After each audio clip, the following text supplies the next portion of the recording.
This is a really interesting interview I have with Chris from Blink Labs and all their work around what they're doing for Go-Ouroboros, a Go implementation of the Cardano node. So instead of writing in Haskell, they're writing in Go, making it parity one-for-one, same sort of features. Everything that you expect in a Cardano node, as it is right now, will be also written in Go. So this is really, really good because there are so many Go developers out there and it's really easy for them to pick it up and start building on Cardano. So really excited about this, and we'll learn a little bit more about that in this upcoming interview. But we also talk about Pragma. Remember this? About a month ago, the Cardano Foundation, Blink Labs, DC Spark, Sunday Labs, and I'm sure there's one more organization, TX Pipe, that's right. They've all joined forces in creating this open source organization, members-based organization, to help spearhead open source development on Cardano. And Chris talks a little bit about that and why it is there and how it all falls into place. Super interesting conversation here. So if you want to learn more about Pragma, if you want to learn more about diversifying Cardano's node ecosystem, listen right in here. And make sure you check out Chris's Catalyst proposals from Blink Labs, where they are implementing this out further. They need the funding to make this all happen. It's all open source as well, and it's all in collaboration with what they're doing on the Amaru side with Pragma as well. So really, really cool stuff. Let's get into it.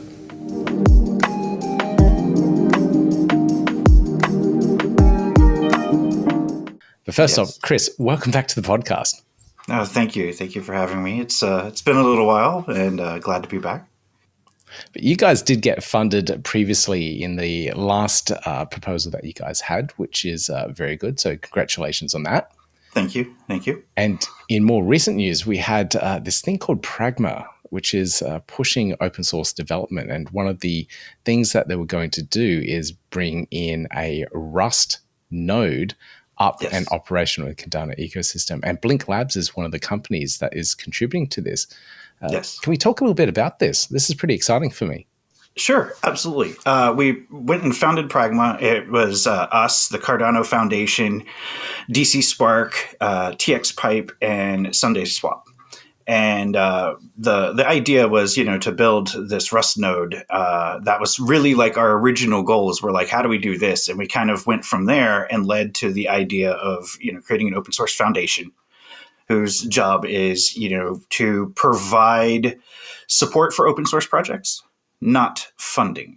So, like the idea is it's a legal umbrella that's capable of, housing IP, protecting property, that sort of stuff, which is something that a lot of open source projects don't think about needing until, someone goes and launches a fake token in their name and, that sort of thing, right? Like how do you deal with that? There's a lot of things that, come into the requirements of a successful large open source project. And we were looking for a way to create that and to support that. And so that's what Pragma is we came together and we all kind of represent different areas of Cardano and different experiences, in the past. And we wanted to bring us together to create a place that was focused strictly on open source. So Intersect, for example, is, they're more focused on governance, but they also are focused on, the general Cardano, like everything, right? So they have a lot of things to cover, a lot of, different areas and a lot of competing wants and desires from the community. And we, as generally developers, the group of us decided, it's like, well, what do we want to do? Well, all of us want to ship software. And there's a lot of things that we don't want to do. And a lot of those things are these legal things and that sort of stuff. So we're like, how can we ship, like we want to individually still do our own individual things, but like, how do we ship this open source and how do we make it in a way where like, it's not an additional burden on top of what the companies are doing? So Pragma, the goal there is to give us a single place that can hold it. That's not TX Pipe or DC Spark or Cardano Foundation or any of those things, right? It is a third party and its job is just to further this open source stuff. And it means that right now the membership is closed, but we want to open it up. We want, Amaru to be a shining example of how to manage an open source project. And the idea is to be a template so that we can start bringing on other projects and help them grow up, essentially, help them go from, it's a single person potentially creating a project. It starts to grow. It needs more support. How does that work? And, having an organization who's focused on trying to do that, to where, let's say like Lucid, right? And what happened with Lucid to where the maintainer decided to step away and we ended up, there's now like multiple forks, there's things like that. Oh, yeah. They didn't really have a place to take it though. And, IOG went and bought like Nami wallet from the same maintainer and things like that. But, they didn't buy everything. They didn't go to support everything that Alice had written. So the idea is we want to have a place where someone could potentially turn it over. Like we can maintain continuity of these things. We would be able to bring the different teams together and say, hey, this needs another maintainer. This needs more maintainers, et cetera, and try to drive that. And again, to provide, like that single place so that maintainers can come and go.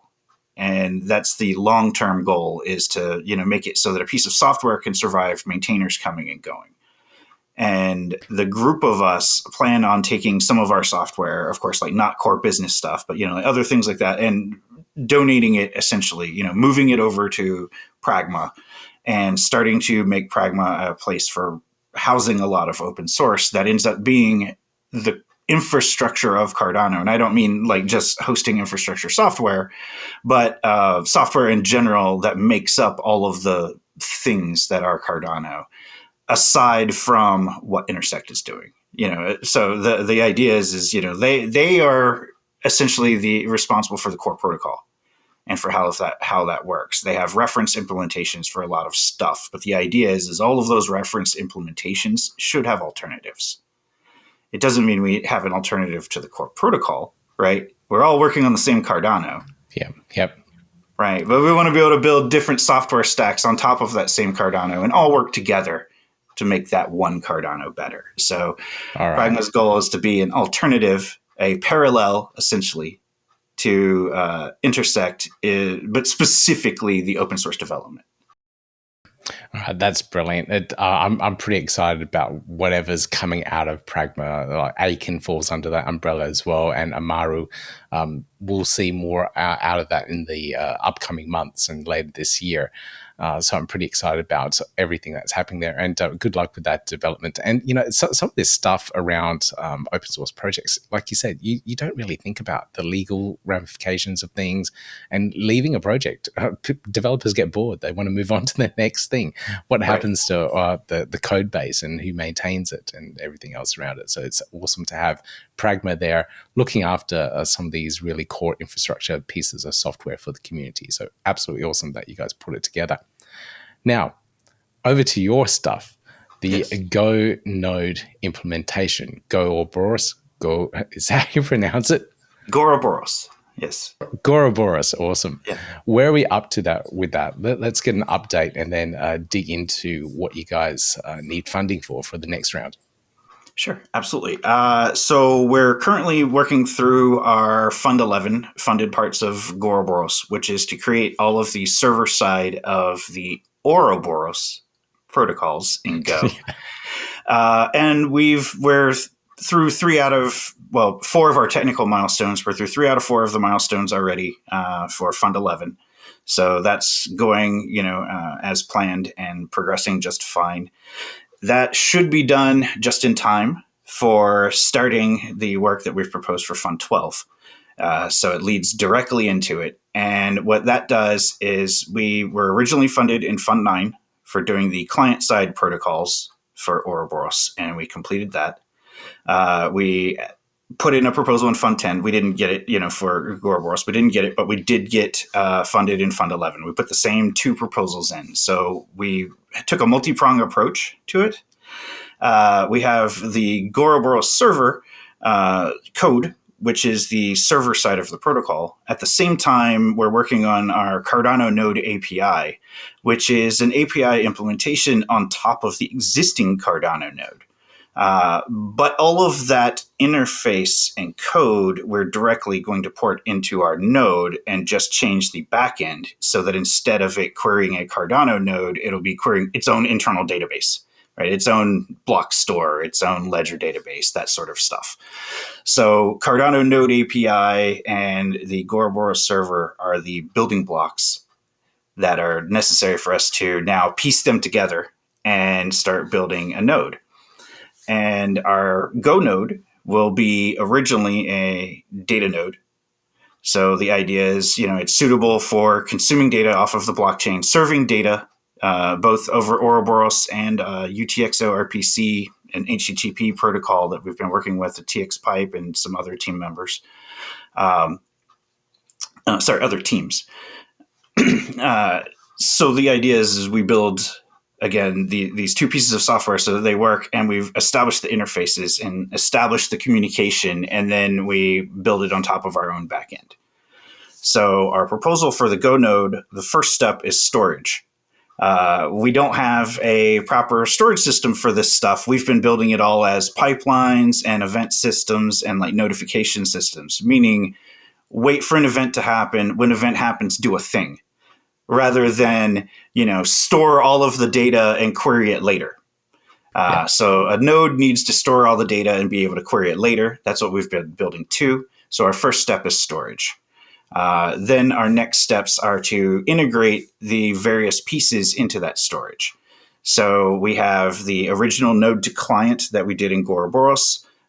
We have the node to node communication, which is what we're completing now. Our first step is actually for node to node, because we first store the data, then we go node to node. That means we can now serve the data to other nodes. We can participate on the network.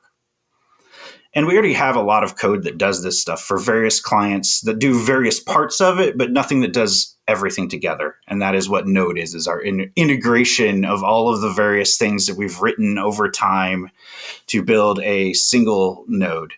The final goal for Fund 12 is to have a node capable of serving data, capable of sitting on the blockchain and being usable by dApps or wallets, that sort of thing, more client-facing type of applications, with the longer-term goal beyond Fund 12 and beyond, our current work stream is to build a fully functional full Go node, with block production and full validation, all of that sort of thing. But one of our design goals through the entire thing is to make sure that the pieces that we build are reusable and interchangeable. And that's, as we've spoken before, a lot of the advantages of us using Go is very popular as a programming language. It's also very popular in the blockchain space. There's Bitcoin, nodes in Go. The primary Ethereum client is written in Go, which means many EVM blockchains, aside from Ethereum, are also written in Go because they forked the Ethereum code and worked from there because they're all EVM, right? Why wouldn't they? The Cardano Foundation recently has started a bridge. They have a test, implementation that they've been building for a Cosmos bridge to Tendermint that is written in Go, because the Cosmos stuff is written in Go.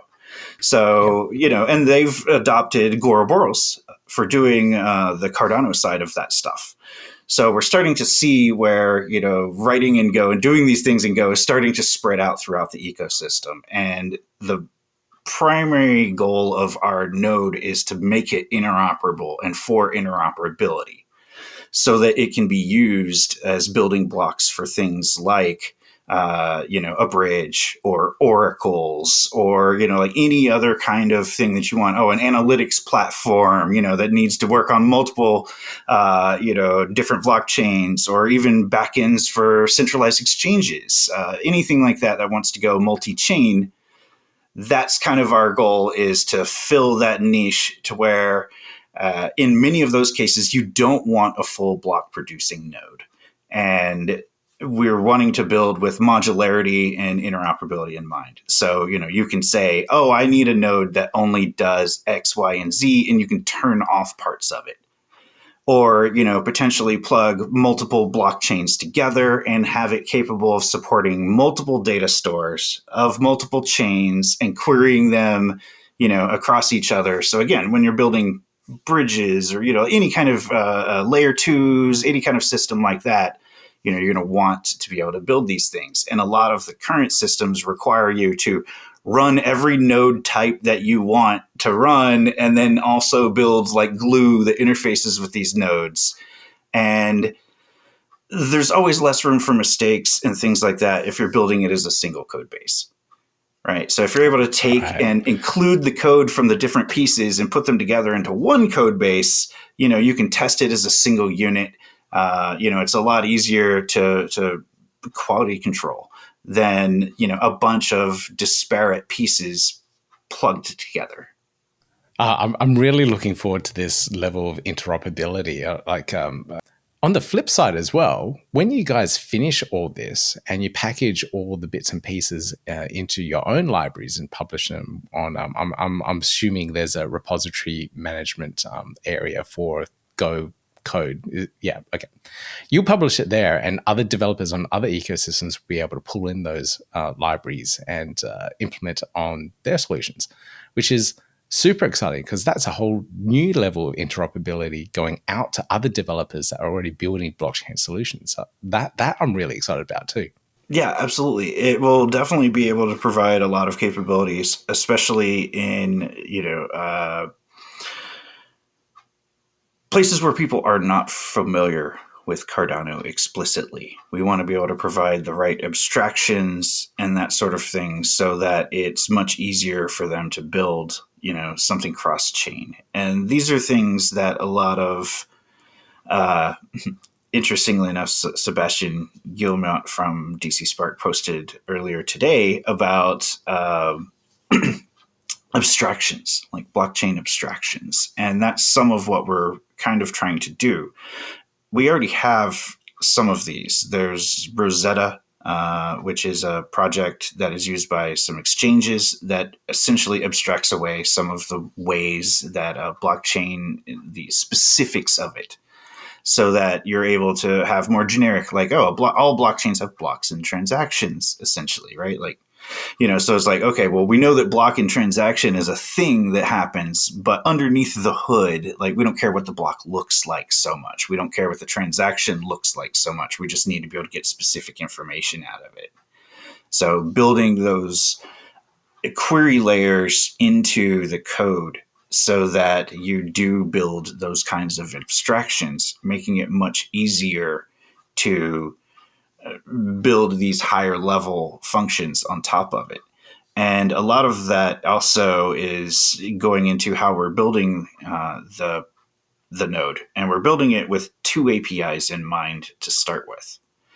The first one is Ouroboros, of course, which is the native language of Cardano on the network. And the various incarnations of it, right? Like Laos or Preos, which we're on now, and those things. So we want to do that. And then I had mentioned before UTXO RPC.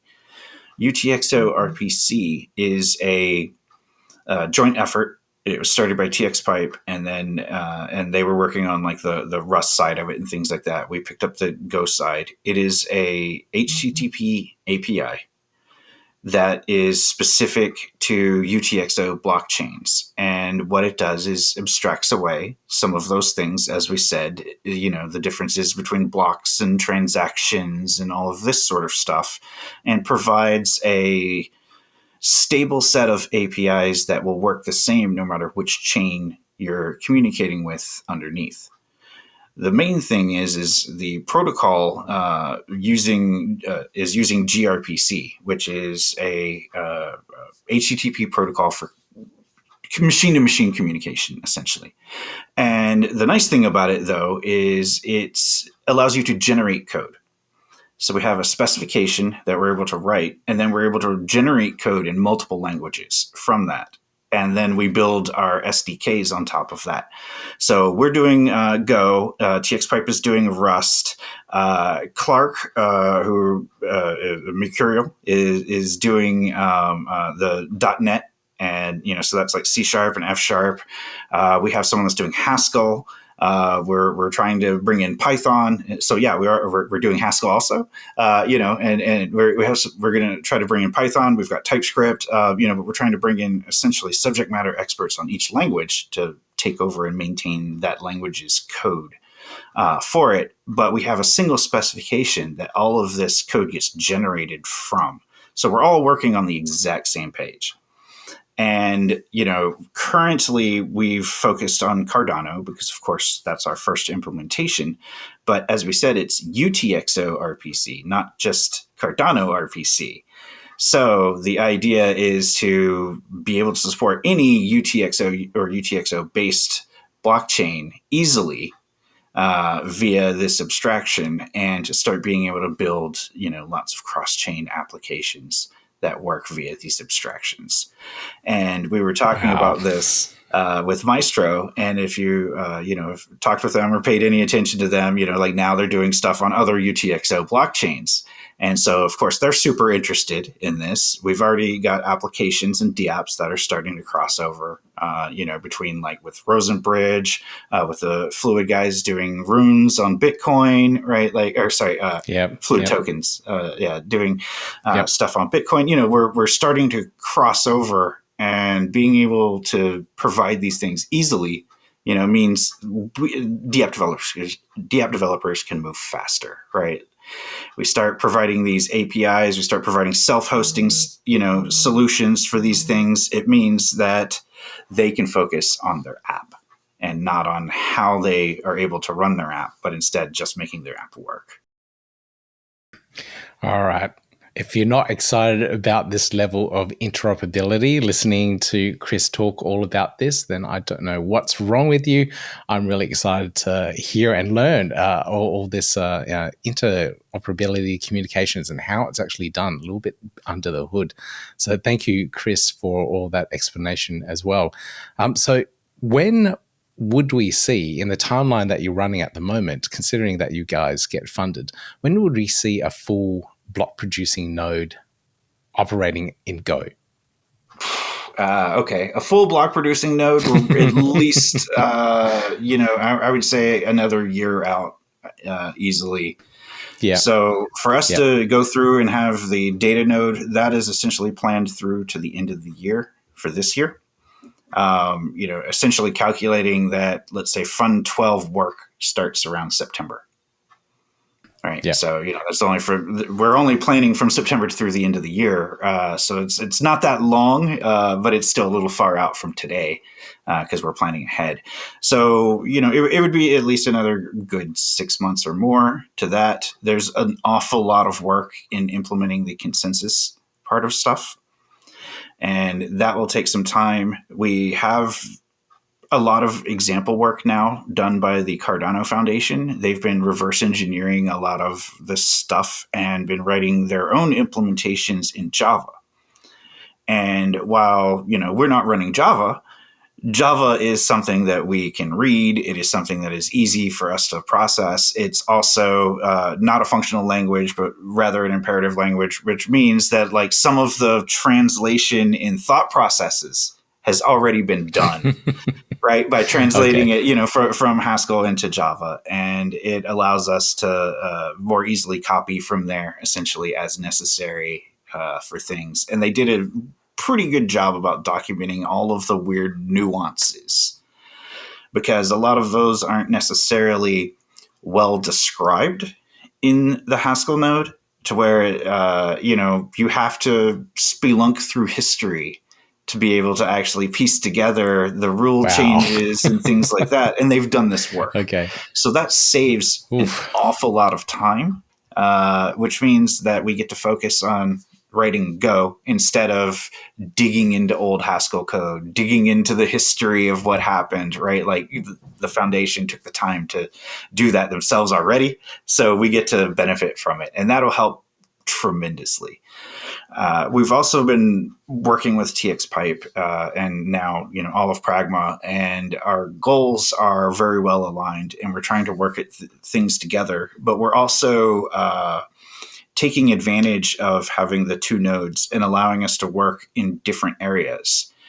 So we're going to be piloting a lot of the network changes and that sort of stuff in our Go node, and then moving a lot of that over to Amaru, for example. So there'll be a lot of cross pollination of knowledge between the teams, of course, and we will plan ourselves to try to work parallel to each other, but in separate areas, so that we're working on one thing while they're working on another, and then we're able to copy each other's homework essentially. And that's, again, the power of open source, right? Is our ability to do this. And it means that we now have two teams that are able to, do research, get things accomplished, going in different directions, and then cooperating and coming together. So we've spent a lot of time at the network layer and on essentially the right side of Cardano, like putting transactions on chain. And TXPipe, for example, has focused on the read side of getting data off of the chain, storing it, making it retrievable later, and that sort of stuff. So we're taking a lot of our cues from TXPipe, and they're taking a lot of their cues on the things that we've already done. We've already done a lot of like mempool management. We've already done connection management, peer sharing, all of these other network things that are there because we've been operating on the network as a node for some time, but for very specific tasks. Things like, running liquidation bots or matchers for the open dexes. We've written our own software for those things, and, I've been using that to try to get some kind of income from some of our software. Once again, by participating as an active participant on the chain, but writing bot software to do it. To try to earn money through those various means, like liquidations, right? Like any of those protocols that have the ability for us to run bots. And that's been where we've learned a lot of our work that goes into now on the node. So we're essentially taking all of that work and open sourcing it into our main node. Very well orchestrated, Chris. This is very cool to hear what you guys have been up to and some of these things in the background. And how often is it that you manage to wrangle a whole bunch of different developer teams to work on a same goal and what it seems like so seamlessly as well? Like, you barely ever hear this. I work and manage dev teams, and we're always bickering and fighting over various different things and nuances. So it's really good to hear that here in this scenario, you guys seem to be working pretty well all together. Yeah, for sure. I mean, there's definitely, let's say communication on what, and how we're going to implement things in a lot of ways. And it is a little bit easy because we have a similar target, right? We have the Haskell node as an implementation, and our target is feature parity. Our target is being able to do the same things the current Haskell node can do on the main net. Right. So it gives a pretty easy path when, everyone's like, okay, well, that's the target. That's where we're heading. There's a lot of the, let's say, design discussions, which tend to be where the arguments come in, is, oh, well, how do we do this? Well, in a lot of cases, the how is already answered for us because we need to maintain feature parity. We need to be able to, do what the Haskell node does. And so there's some room for, changing things. But in a lot of cases, it's a case of making sure that we're doing the same instead of being different. That being said, there's definitely room for experimentation. And that is one of the other kind of goals of the Go node is we are fine with experimenting because we have a bit of a longer timeline, and we're not necessarily targeting specifically a block producing node. We're targeting, a reusable composable node. And with that being the case, like it might be longer before we ever write block production, right? Like we might write all the other things and then hold off on block production for a while because it's not necessarily where we fit into the ecosystem. So it'll be interesting to see. And I definitely want to see, where the experimentation comes in. All right. Well, I'm definitely watching your guys' work and seeing what you guys deliver, especially when I can start playing around with it myself and see how I can implement my own node eventually in the future. But if anyone's interested, and I think this is definitely a proposal that should be supported in the Cardano ecosystem, please look at the show notes down below and get those reference links to the Catalyst proposal. Put it on your shortlist for voting in this round, Fund 11, Fund 12, and we will be able to get support for Chris and his team to develop this gOuroboros and take it to the next level. But Chris, any final words before we sign off on this interview? Oh, wow. Just, support your SPOs, right? They're the ones running everything most right definitely. now. Yep. Go Delegate to Starforge. They do an awesome job of really, really taking decentralization nodes Oh, yeah. to the next level. Yeah, awesome. Well, thank you, Chris, for joining me on this episode and talking through everything gOuroboros and what you guys are doing in the ecosystem. All right. Thank you, Pete. All the links down below for these Catalyst proposals. Highly recommend that you do look through them all. I have a lot of Catalyst videos coming out at the moment. It is Catalyst voting season for Fund 12, so a lot of projects are trying to get our attention here for all of these particular votes out there. So please follow along, hit that like, hit the subscribe, hit that notification bell if you want to have an idea of what you can potentially vote on in Fund 12. Absolutely love Catalyst and what it can do. It's going to be some interesting changes coming up in the future as well. All right, I'll see you in the next video.